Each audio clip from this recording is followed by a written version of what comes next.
Welcome back to Let's Have It Out. I am Tumelo Komape from the city of Joburg. My guest tonight is eNitiate founder, Willy Seyama. Willy, I understand that you really advocated very well for traditional media, but I have a few problems with regard to traditional media. One, it's not targeted. So I can't say to you, Willy, I need to reach 100 people in Lenasia. They must be young, they must have a Samsung cell phone, they must visit certain malls, etc., etc. So digital allows me to do that. Second is interaction. Traditional media, I'm not able, or your customers and consumers are not able to interact with your media.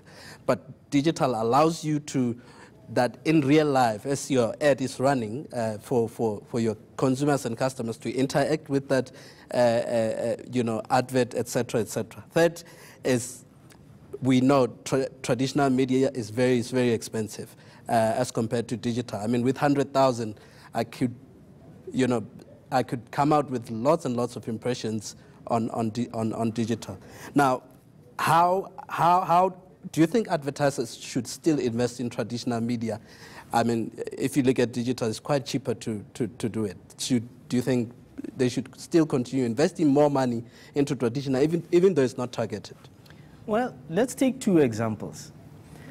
The first one is a very recent South African example where there was a soccer match blackout on radio, a traditional medium. Yeah. And we know what happened. There was a huge uproar in the country because, to the point that I made, there are still people who don't have access to the internet in the country. Yes. Now, here's a bit of a funny one on soccer specifically. I don't know how many soccer games you've attended while you were growing up, because I don't even know if this phenomenon has changed. Yeah. I remember while young going to soccer games, I'd see a person attending a soccer game but having a radio on. Yes. So the point I'm trying to make with that, and we're seeing it with the likes of many reality TV shows in the country that are really on the up and up right now. Yes. People are watching the show and they're engaging on social media. Yeah. So the There's point, a match. Absolutely. So the point about this is there will still be a role for traditional media. We can debate as to how much rands and how much in terms of rands and cents must still go to traditional media versus digital. I just did a quick look at the stats now as we sit. Yeah. More than 80% of advertising spend in South Africa, the total annual budget is about 3 billion, just over 3 billion. Yes. More than 80% of that is still going to traditional media. Digital media alone is in the region of 15% as we speak. Yes, you could argue that that is going to change as digital media contribution is increasing. But I suppose the point about it is there will always be a place. Yes. It's how we use the two as opposed to one versus the other. All right. Well, let's hear from our viewers. We asked whether you think that digital media is taking over traditional media. And Albert Gomba on Facebook says, the black majority, which is uneducated or not that educated like me, are comfortable with the old school stuff. Thank you, Albert, for the comment, which highlights an important point for this conversation, the digital divide. So you think there's the digital divide is still huge in South Africa, even though lots of metros in South Africa are availing Wi-Fi. I know in the city of Joburg, we have rolled out over 1,000 Wi-Fi hotspots across all regions of Joburg, in open spaces, in stadiums, on Rea Vaya buses. So, there is an effort to bridge the gap. But do you think there's still a huge digital divide in South Africa? Look, it's still a long way. We know that the Wi-Fi that we have, and I'm generalizing here, the Wi-Fi that we have is still not that reliable because it depends on issues to do with traffic and so on and so on.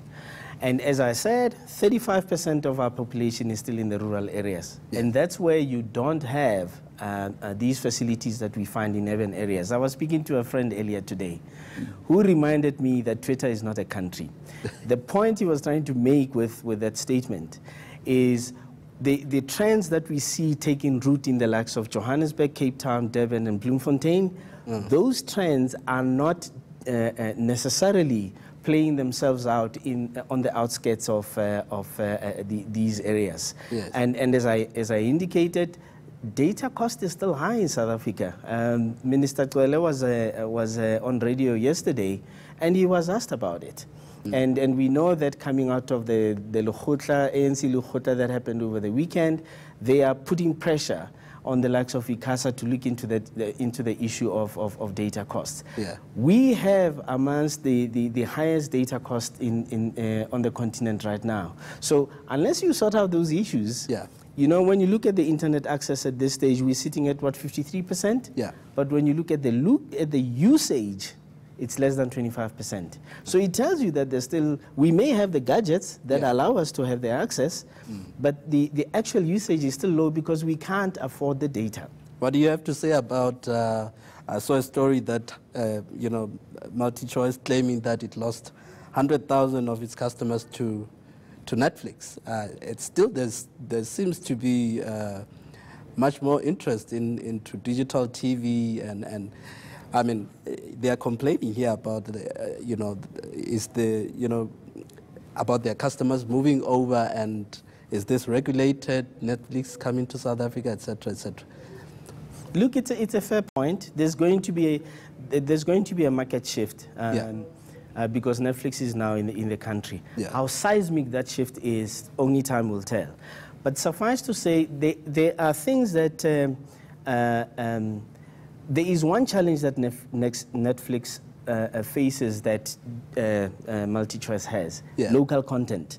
And we have seen the explosion of local content on the channels, even on the likes of ETV. Yeah. So Netflix is facing the challenges as one such. The second one is the issue of internet access. We must never forget that one, because 100,000 in the greater scheme of things is not a large number. No. Yeah. And linked directly to that is the issue of data costs. The likes of Netflix do have the challenge on their hands, as it were. Yeah. And by that, I'm not necessarily saying things won't happen as we see the development. I'm told that Infraco has been instructed now to make sure that they lay out fiber all across the country. How long that's going to take, we will see. Okay. The one thing that is worth noting, though, is that these brands themselves, the media brands, are no more one or the other. Yeah. They are starting to integrate in terms of the formats that they use. Now, there are three things that the media brands must meet as requirements for them to be able to at the least maintain their numbers. The first one is they must be where consumers are. Willy, you have to wrap up. We have to go to the break. The first one is they must be where consumers are. Yeah. They must speak their language, and at the time that suits them. All right.